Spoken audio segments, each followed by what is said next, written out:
Já, við erum hérna með dæmi 5 í æfingu 5.3 og dæmið sem er með svona.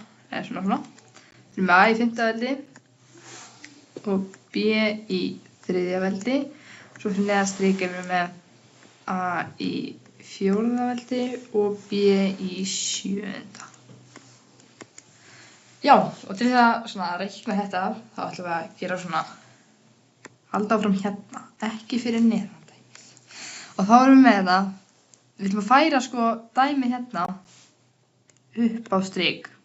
Og þá erum við með A í 5. veldi sinnum B í 3. veldi sinnum A í -4. veldi og B í -7. veldi.